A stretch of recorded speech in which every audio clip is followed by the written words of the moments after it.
नमस्कार, लोकमत भारत की खास बुलेटिन में आप सभी का बहुत बहुत स्वागत है। मैं आपके साथ मोनिका राठौड़ा। ये रुक करते हैं खबरों की ओर। भारत और अमेरिका के बीच लंबे समय से जिस ट्रेड डील का इंतजार था, सोमवार को अमेरिकी राष्ट्रपति डोनाल्ड ट्रंप ने उसकी घोषणा कर दी। ट्रंप ने कहा कि अमेरिका ने भारत पर टैरिफ 50% से घटाकर 18% तक कर दिया है। ट्रंप ने अप्रैल में 25% रेसिप्रोकल टैरिफ लगाया था और रूस से तेल खरीदने के कारण अगस्त में 25% पेनल्टी का ऐलान किया था। इससे भारत पर कुल टैरिफ 50% हो गया था। ट्रंप ने सोमवार सुबह प्रधानमंत्री नरेंद्र मोदी से फोन पर बातचीत की। इसके बाद रात करीब 10:30 बजे ट्रंप ने social media platform truth social पर ट्रेड डील की घोषणा की। ट्रंप ने दावा किया कि मोदी रूस से तेल की खरीद बंद करने और अमेरिका से ज्यादा तेल खरीदने पर राजी हो गए हैं।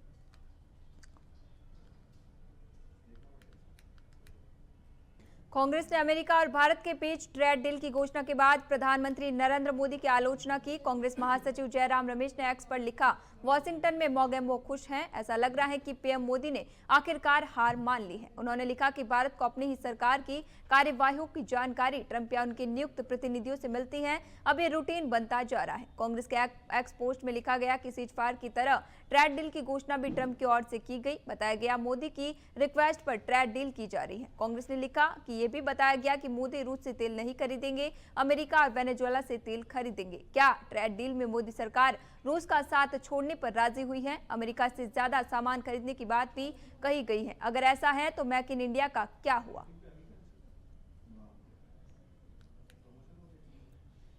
भारत यूएस ट्रेड डील की घोषणा होने पर राष्ट्रीय जनतांत्रिक गठबंधन के सांसदों ने प्रधानमंत्री नरेंद्र मोदी का स्वागत किया। बजट सत्र में हिस्सा लेने के लिए संसद भवन पहुंचे प्रधानमंत्री का स्वागत माला पहनाकर हुआ। एनडीए की तरफ से रांकापा सांसद प्रफुल्ल पटेल ने पीएम मोदी को माला पहनाकर स्वागत किया। इससे पहले एनडीए की संसदीय दल की बैठक में भारतीय जनता पार्टी के राष्ट्रीय अध्यक्ष नितिन नवीन को माला पहनाकर उनका स्वागत किया गया। नवीन को रक्षा मंत्री राजनाथ सिंह ने माला पहनाई। प्रधानमंत्री ने मंगलवार को कहा कि आत्मविश्वास वह बल है जिससे सब कुछ संभव है और विकसित भारत के सपने को साकार करने में यही शक्ति काम आएगी। मोदी ने ये टिप्पणी अमेरिका और भारत के बीच एक व्यापार समझौते पर सहमति बनने के कुछ घंटों बाद की।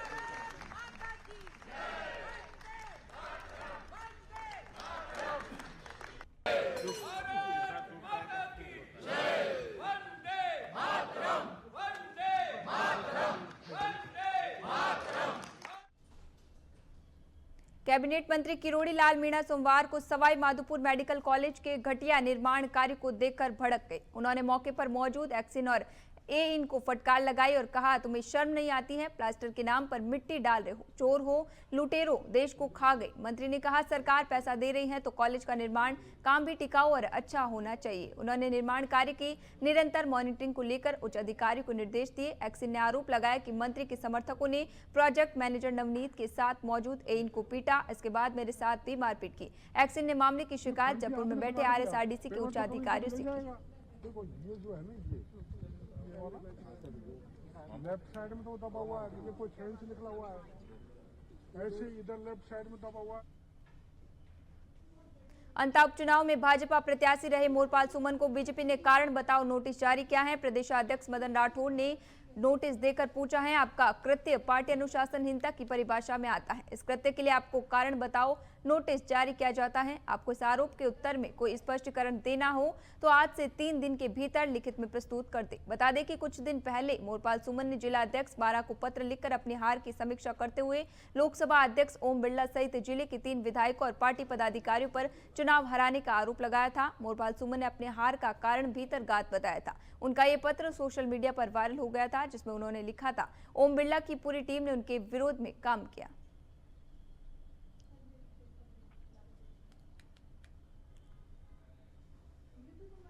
इंदौर शहर में नशे के अवैध कारोबार के खिलाफ इंदौर क्राइम ब्रांच ने एक और बड़ी सफलता हासिल की है। पुलिस ने मालवा रेडीमेड क्लस्टर के पास घेराबंदी कर राजस्थान के 2 शातिर तस्करों को गिरफ्तार किया है। आरोपी के कब्जे से 31.86 ग्राम अवैध मादक पदार्थ एमडी बरामद की गई है, जिसके अंतर्राष्ट्रीय बाजार में कीमत लगभग 3,20,000 रुपए बताई जा रही है।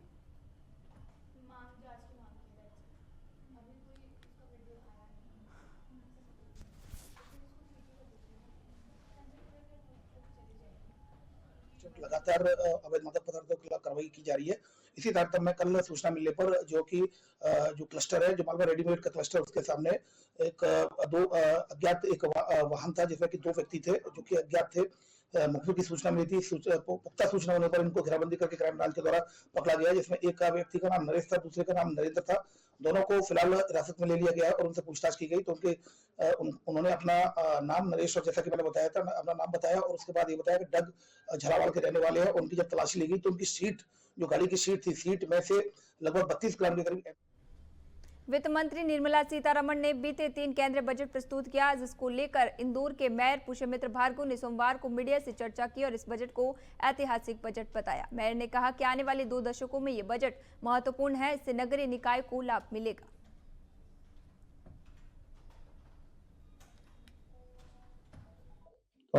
कर लें। आप सभी को नमस्कार। और मुख्यतः तो 2 विषयों पर आप सबसे संवाद करने के लिए मैंने आप सबको चाय पे आमंत्रित किया है। पहला, देश के यशस्वी प्रधानमंत्री नरेंद्र मोदी जी के नेतृत्व में कल जो फाइनेंशियल ईयर 26-27 का बजट सम्माननीय निर्मला सीतारमण जी ने संसद में रखा है, वो 2 कारणों से बहुत ऐतिहासिक है। एक,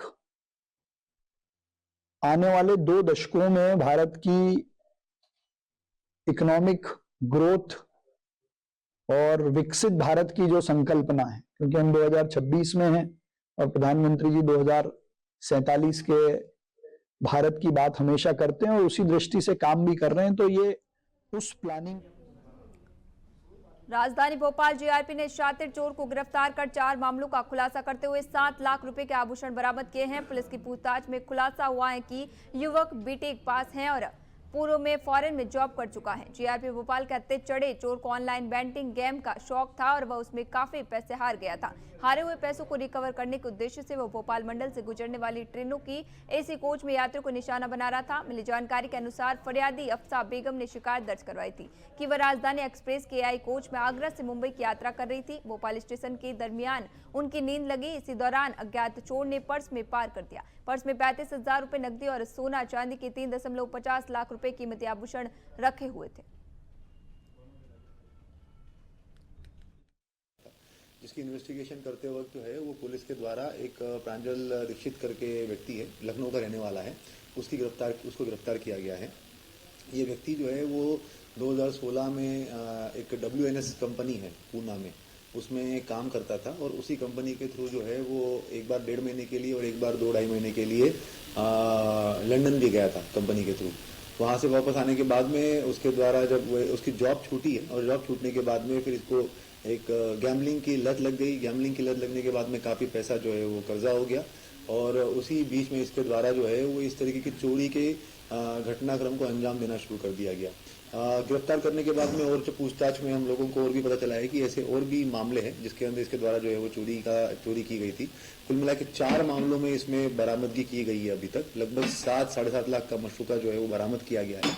और भी ग्वालियर में स्वास्थ्य विभाग में पदस्थ आउटसोर्स कर्मचारी संघ ने सरकार के खिलाफ कलेक्ट्रेट पर विरोध प्रदर्शन किया। यहां प्रदर्शन कर रहे कर्मचारियों ने सरकार की दोहरी नीति के खिलाफ आउटसोर्स ने परमानेंट करने की मांग की। साथ ही प्रदर्शन के बाद ज्ञापन सौंपकर अल्टीमेटम भी दिया। साथ ही बताया गया कि अगर उनकी मांगे पूरी नहीं हुई तो चरणबद्ध तरीके से प्रदर्शन किया जाएगा। आपको बता दें, ये प्रदर्शन कर्मचारी संघ के प्रदेश अध्यक्ष कोमल सिंह के नेतृत्व में किया गया। मांगते नहीं, किसी से भीख मांगते, हम अपना अधिकार मांगते नहीं, किसी से भीख मांगते, जोर जुल्म की टक्कर नहीं, किसी से भीख मांगते। आज प्रदेश के सभी जिला मुख्यालयों पर माननीय मुख्यमंत्री महोदय के नाम आज ज्ञापन दिए गए हैं, जिसमें प्रमुख मांग है कि जो आउटसोर्स कर्मचारियों के साथ में सरकार एवं विभाग लगातार सौतेला रवैया अपनाया जा रहा है, क्योंकि हमारे कई जिले ऐसे हैं जिनमें 4-4, 5-5 महीने से वेतन भुगतान नहीं किया जा रहा है, जिससे उन सभी हजारों परिवार आज रोजी रोटी के लिए मोहताज हो रहे हैं और दाने दाने के लिए मोहताज हो रहे हैं। इसलिए हमारे सरकार से आज चरणबद्ध आंदोलन के माध्यम से सरकार से आज ज्ञापन के माध्यम से अनुरोध एवं आग्रह किया है कि हमारी मांगों पर विभाग एवं सरकार संज्ञान ले, हमारी मांगों पर चर्चा कर निराकरण करे। बुरहानपुर में एसआईआर में लगी फर्जी आपत्तियों पर कांग्रेस ने शिकारपुरा थाने पहुंचकर फर्जी आपत्ति लगाने वालों पर कड़ी कार्रवाई करने की मांग की है। 5 बार के पार्षद इस्माइल अंसारी और उनके बड़े भाई पर भी फर्जी आपत्ति लगाई गई है, जबकि 25 साल से इस्माइल अंसारी नगर निगम में पार्षद हैं। कांग्रेस में पूर्व प्रदेश महासचिव अजय रघुवंशी, इस्माइल अंसारी, पूर्व उपनेता प्रतिपक्ष अमर यादव ने शिकारपुरा थाने पहुंचकर शिकायत दर्ज की है और मांग की है कि ऐसे फर्जी आपत्ति लगाने वाले लोगों पर शासकीय कार्य में बाधा का केस दर्ज किया जाए। अभी जो एसआईआर की प्रक्रिया चल रही थी तो उसमें किसी फर्जी व्यक्ति द्वारा मेरे ऊपर, जो कि जबकि मैं 2000 से कंटिन्यू आज 5वां टर्म में 25 साल से नगर निगम में पार्षद हूं और अभी पिछले 2022 के नगर निगम चुनाव में मेरी मिसेस शहनाज अंसारी महापौर की कांग्रेस की प्रत्याशी थी।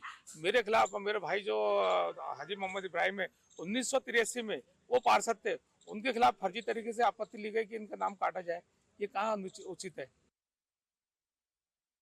हमारे 25 साल से पार्षद है, 1998 से लगातार पार्षद, 2 बार 3 बार महापौर के इलेक्शन लड़े हुए व्यक्ति पर उन्होंने आपत्ति दर्ज की। इनके बड़े भाई जो 1983 में पार्षद बने उन पर आपत्ति दर्ज की। 8 पार्षदों पर बुरहानपुर में आपत्ति दर्ज की। ये अपने आप में बता रहा है कि भारतीय जनता पार्टी जानबूझकर हमारे पार्षद प्रतिनिधियों पे आपत्ति दर्ज कराकर उनके रास्ते साफ करना चाहती है।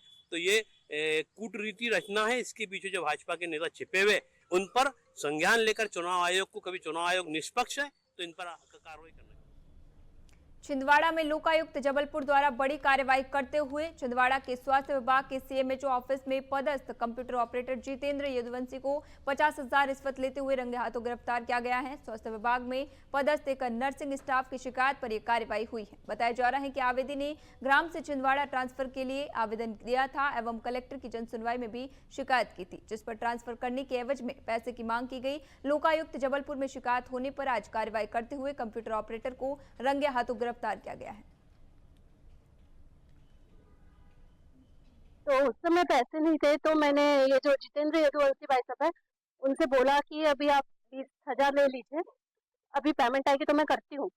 तो उन्होंने बोला नहीं, एक शॉट में। फिर मैंने बोला कि ठीक है पैसे दे के आप मेरा ऑर्डर, तो उन्होंने डांट दिया कि ब्लैकमेल करने की आवश्यकता नहीं है हमको। फिर उसके बाद मैंने सीएमएचओ सर से बोला तो सीएमएचओ सर ने बोला कि कलेक्टर हमारे कोई अधिकारी नहीं है, वो हम अपने हिसाब से करेंगे, आप सर्टिफिकेट लाइए पहले। जबकि मैंने अपने सीकेडी की बीमारी के पूरे 10 डॉक्टर से जो मेरा ट्रीटमेंट का है, केस शीट है मेरे पास, वो पूरा सीएमएचओ सर को दिखाया था और अभी भी है मेरे पास। कितने समय से परेशान है? ये मुझे तो बीमारी सीकेडी हुई है 2 साल से, पर अभी मैंने काम किया और फिर 5 महीने से मुझसे नहीं हो पाता है। सीएमएचओ कार्यालय में जितेंद्र यदुवंशी हैं जो एनएचएम में है, उनको रिश्वत लेते हुए पकड़ा है। जो आवेदिका पुष्पा बड़गरे जो रोहन कला में प्राथमिक स्वास्थ्य केंद्र में नर्सिंग ऑफिसर के पद पर पदस्थ थी, उन्होंने लोकायुक्त कार्यालय में शिकायत की थी कि सीएमएचओ कार्यालय में उन्होंने एक आवेदन दिया था कि वो चूंकि सीकेडी और किडनी और दिव्यांग हैं तो उनका घर से जो दूर पड़ता है काफी, वहाँ काम करने में भी उनका असुविधा रहती है, तो उन्होंने ट्रांसफर के लिए लिखा था कि यहाँ संजीवनी क्लिनिक के आसपास कहीं उनका ट्रांसफर हो जाए, ऐसा आवेदन दिया था उन्होंने। उस आवेदन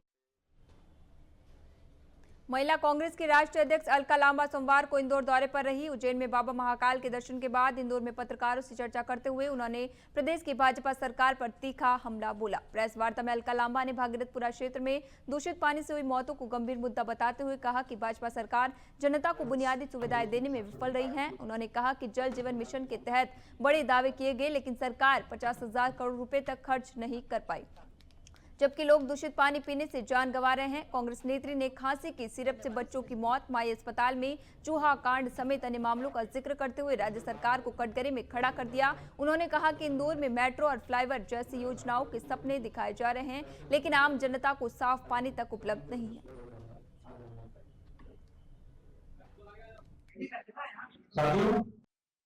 देखिए, जो भी इसका जिम्मेदार है, जो भी उस पे हत्या का मामला दर्ज होना चाहिए, चाहे वो मंत्री है, वो विधायक है, वो पार्षद है, वो सरकार है। हत्या का मामला दर्ज होकर जो 32 मौतों का इन पर हत्या का मामला चलाकर पूरी निष्पक्षता से जांच होनी चाहिए और इन्हें सजा मिलनी चाहिए, वरना कोई सबक आप नहीं लेंगे। मैं फिर कह रही हूँ, दूसरा कदम यही है कि लोग जहर पीने को क्यों मजबूर है, क्योंकि आपके पास ऐसा नहीं है, फंड है, लेकिन जल जीवन मिशन में फिर 60,000 करोड़ आपने पिछला खर्च नहीं किया, इस बार कम कर दिया। 27 जनवरी को खंडवा पुलिस ने मुखबिर की सूचना पर कार्रवाई करते हुए अवैध रूप से संचालित एक पटाखा फैक्ट्री में बड़ी कार्रवाई की थी। इस फैक्ट्री में सूतली बम बनाए जाते थे। यहां से लगभग 2000 क्विंटल सूतली बम और बम बनाने में काम आने वाली बारूद बरामद हुई थी। ये फैक्ट्री खंडवा से सटे सिहांडा गांव के पास एक कॉलोनी के सुनसान मकान में संचालित की जा रही थी। उसी दिन से मुख्य आरोपी इमरान पिरियानी, बोलेरो ड्राइवर सहित काम करने वाले मजदूर फरार थे। पुलिस ने मौके से बोलेरो पकड़ाई थी। वाहन के माध्यम से आरोपी अरबाज पकड़ाया। अरबाज से पूछताछ में खुलासा हुआ कि पटाखा फैक्ट्री का कारोबार इमरान पिरियानी व जितेंद्र भाटी का है, जबकि नवीन यादव मैनेजर था। पुलिस ने नवीन यादव को भी दबोचा। पुलिस लगातार इमरान पिरियानी की तलाश कर रही थी। पुलिस ने देर रात मध्य प्रदेश महाराष्ट्र बॉर्डर के देरतलाई से इमरान को गिरफ्तार कर लिया है।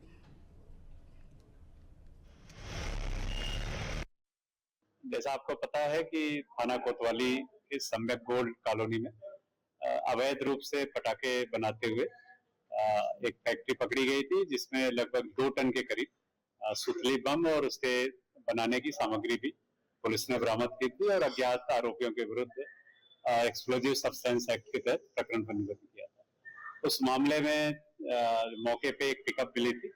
पिकअप के जब ड्राइवर को पकड़ा गया तो उससे पूछताछ के बाद इमरान नाम के व्यक्ति और नवीन यादव नाम का एक व्यक्ति है, जो जिनके द्वारा मौके पे सामग्री लाया जाना और उसके फिर पटाखे को बनाए जाने की जानकारी दी।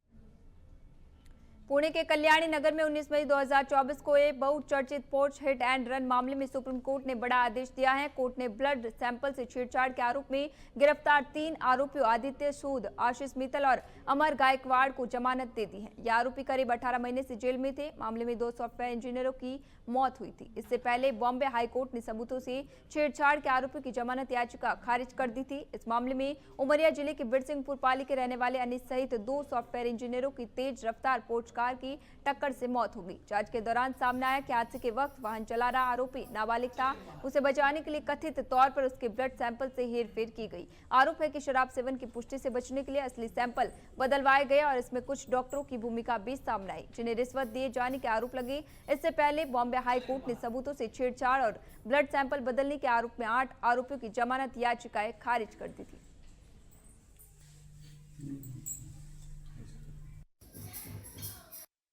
हमारा नाती लकी उस अनीस वहाँ इंजीनियर से सॉफ्ट इंजीनियर कंपनी में काम करता था। तो घटना दिनांक को वो किसी पार्टी में गया था। वहाँ से लौटते हुए एक और उसकी में साथ में लड़की भी थी। उसके वापस लौटते के समय में जैसे वापस आ रहे थे तो पीछे से ये जो पूंजीपति का लड़का था, वो लड़का गाड़ी चला रहा था, काफ़ी स्पीड से एक्सीडेंट किया। एक्सीडेंट करने के बाद लड़की भी ख़त्म हो गई और वहीं में हमारे नाती के भी चोट आई से बेहोश हो गया था। बाद में जब रिपोर्ट अगली कार्रवाई हुई थाने में, रिपोर्ट में और हॉस्पिटल में, तो हाँ ये पता चला कि जो वहाँ का पूंजीपति है जिसके लड़के के द्वारा कांड किया गया था, वो वहाँ के पुलिस से, स्टाफ से, मिलिट्री से, सभी से मिल करके और उसको काफ़ी केस को दबाया गया। हमारे जो सुप्रीम कोर्ट का आदेश आया हुआ उससे हम लोग बहुत निराश हैं। हमें ये उम्मीद थी कि हमें न्याय मिलेगा, लेकिन देख कर नहीं लगता कि हमें न्याय मिल पाएगा, क्योंकि इसमें राजनीतिक दबाव प्लस पूंजीपतियों वालों का पैसा चल रहा है। हमें नहीं समझ में आ रहा कि न्याय मिल पाएगा। जमानत इन्हें नहीं देनी चाहिए। अभी के लिए खबरों में इतना ही। बने रहिए लोकमत भारत के साथ सच का।